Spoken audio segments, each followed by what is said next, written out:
Whew. It's fun to be back in person giving this talk, because talking to Zoom is one thing, but to feel the energy of the people in the room is a whole different thing. So thank you for being with me tonight. And I'd like to start things off with a question. Who is in control of your life? Well, the answer, of course, is you are. But oftentimes we run up against things that might help us feel that we're not in control. We might get frustrated when people don't do what they say they're going to do.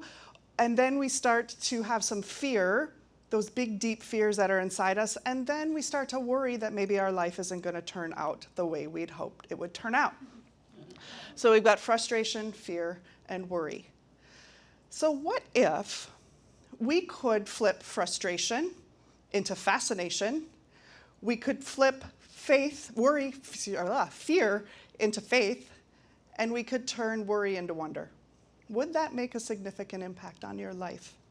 So let's start with frustration. I know everyone in here has experienced frustration now and then when your coworkers or the people that you hired aren't doing what they say they were going to do or were hired to do. Or you get frustrated when your teenage son continually leaves the shoes by the front door. So what if we look at these last 2 years and we think, oh my goodness, there has been a lot of frustration in our lives. Frustration can bring up stress and anxiety.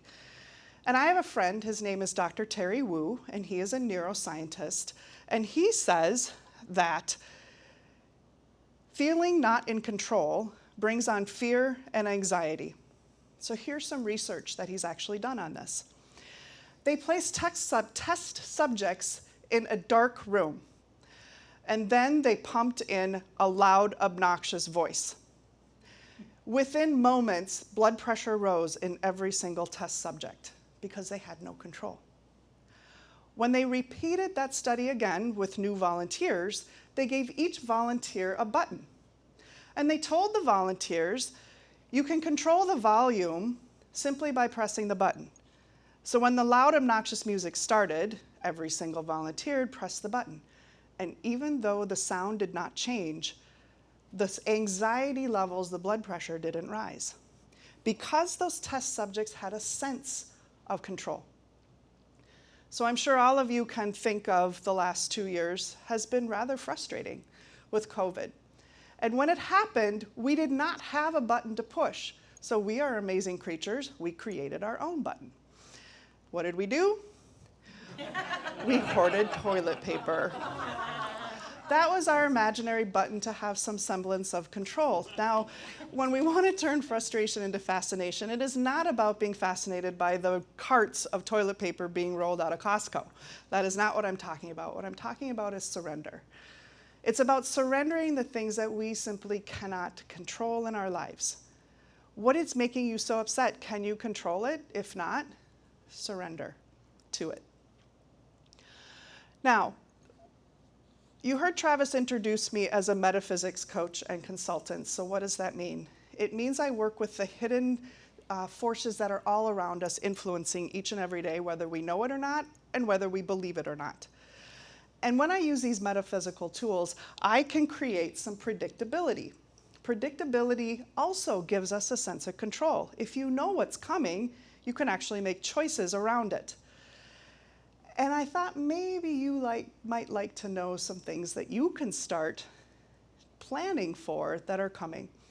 So right now, we are in a shift of one energy system that has been with us for 20 years into a new energy system, which I'm referring to as period 9. It started right around the time COVID hit. So 2019 of December, I was talking about this big event coming. We didn't know exactly what it was, but I was preparing my clients for it. And then in May, when we knew it was COVID, I was telling them, don't wait for it to be over, because it's not going to be over, and my prediction was until November of 2021. So please don't wait. Smart entrepreneurs are going forward and making different moves. It's why AGC went online so quickly. So that's some of the things I do as I predict. So now I talked about the trends of period 9 coming. So this shift that's happening is between now and 2024. because we're leaving one type of energy into a new one. It's like we're pressing the reset button. And so we're in this chaos and turmoil, but there are some trends I wanted to talk to you about, 4 of them to be exact. There's more, but I brought 4 for you tonight. So trend number 1, rise of women. I knew you'd all like that. So this trend actually started in 2017 with the Me Too movement, but it is gaining in steam and it will be in full effect in 2024 all the way to 2044. Those of you that have a business need to start thinking, how do you communicate with women? Women talk differently, they network differently, they buy differently. Now that you know it's coming, you need to examine your business to figure out, can you position yourself to take advantage of what is coming? The second trend is all about technology. The 20 years we're just leaving, period 8, was all about young men creating tech. Geez, we can certainly see that, right? But period 9, we've not seen anything yet as far as what technology is going to be bringing us. It's going to be across every segment of business. Make sure that your business is adapting and adopting technology, or you will be left behind. Trend number 3, security. Civil unrest will continue to go on the rise all the way through 2024. The last time we had a period 9 was 180 years ago. That was the start of the Civil War, and it was the Mexican-American War, all right? However, with this technology piece, we're also talking cyber war. It is not a time where you can take digital security for granted. You need to take steps to protect your data and the data of your clients. And then trend 4 is flexibility. Many of you have seen that already, flexibility. Some of you may work from home and the office, but it's not just in working areas, it's also in compensation plan. It's not just about the money you get paid, but everything else that you can do to reward your employees. And employees, flexibility means you will be valued if you show productivity with the flexibility that you're being offered. So now that you know these trends are coming, you have some predictability. So number 1, be fascinated how it plays out. Number 2, make different choices because you know. If you'd have known it was about young men creating tech in the period 8, would you have invested differently? Number 3, surrender that which you can't control. And number 4, make choices about what you can control and take action. Now we're going to talk about fear into faith. Let's revisit that neuroscience study. The 3rd time they did this study, they placed the test subjects in the dark room, not with a button, but they said, there's a light. And when that light comes on, you will have 5 seconds before the loud, obnoxious voice starts. And an interesting thing happened. All of the test subjects developed coping mechanisms because when the light was off, they were safe. When the light came on, they knew they had 5 seconds and they just had to get through that loud, obnoxious voice until the light went off again, and then they'd be safe again. Fear. That is a very powerful emotion. There are people in this room that have a fear of failing. Others have a fear of rejection, a fear of not being good enough, a fear of not being loved, a fear of judgment. Some of you might even have a fear of being too successful. We develop coping mechanisms without even realizing it to get through that big, deep fear that we have. Sometimes fear can show up in the stories we tell ourselves.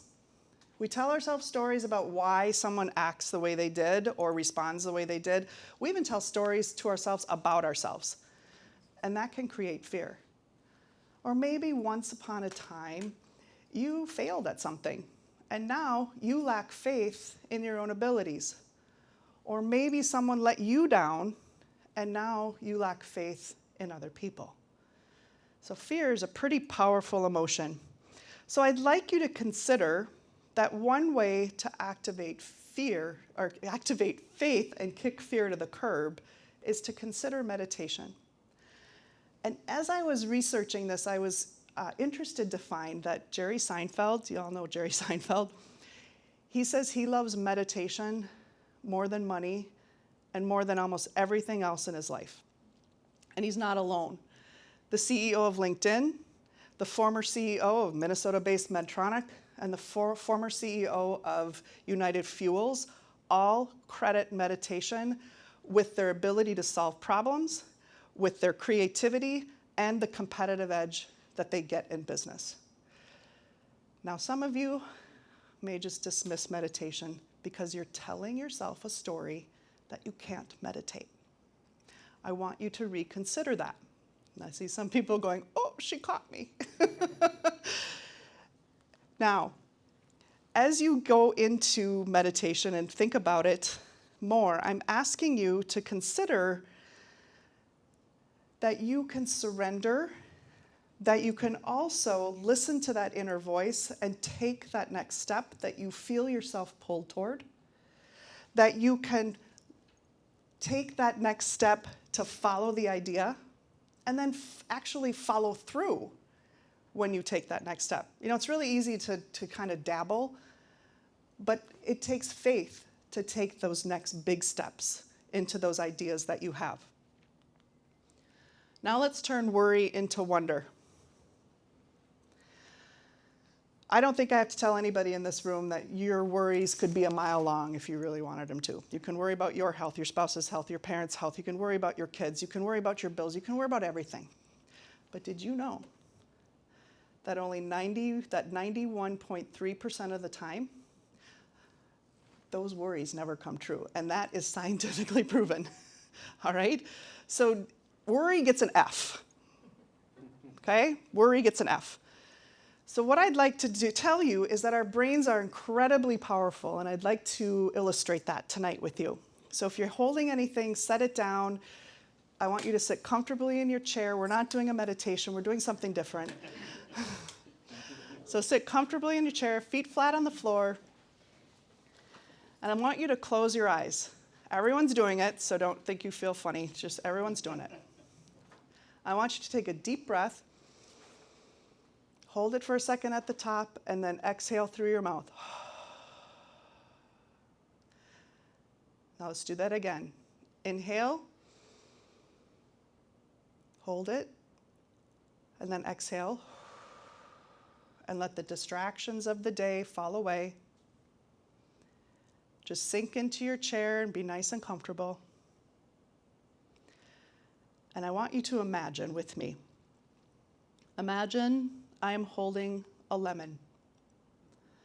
I'm holding this bright, beautiful lemon in my hand, and I'm bringing it up to your nose so you can smell that citrusy, tart, lemony smell. Now see me place the lemon on a cutting board right in front of you, and I'm taking my knife and I'm cutting that lemon into 4 equal wedges. Now I want you to see yourself picking up one of those lemon wedges, putting it in your mouth, and bite down on that lemon, allowing the juice to flow down your throat. Okay, you can open your eyes. If you are like 99% of the population, you had some sort of physical reaction. You salivated, you shuddered at the thought, you're like smiling. You shuddered at the thought of that. This shows how powerful your brain is. When we're telling ourselves the stories, do you think our brain is sharing in that and making our body respond? But we are more powerful than what our brain can think. It's when we become intentional and we control what we think about and take action. So tonight I wanted to offer up 4 free ebooks. And these ebooks can be found on my website. They're going to tell you a little bit more about who you are. Inside each ebook is a link to get your personal destiny chart, which will help you understand who you are, and you can learn how to train your brain because it kind of tells you why you think some of the things you think. So you can tell your brain to stop thinking that way. And here's a pro tip. Make sure you get your kids, Your spouse, your colleagues, your boss, your enemies, get their charts too, because then you can start to understand them too and have better relationships with them. But even if you choose not to do that, I want to leave you with this thought. For every moment you spend thinking and worrying about what might go wrong, please, please, please, spend an equal amount of time thinking about what could go right. Because we want to be able to turn your frustration into fascination by surrendering. I want you to turn your fear into faith and flip those negative stories to positive and turn your worry into wonder by simply focusing on what could go right. Because the minute we start doing that, you start designing your destiny. Because who's in control of your life? You are.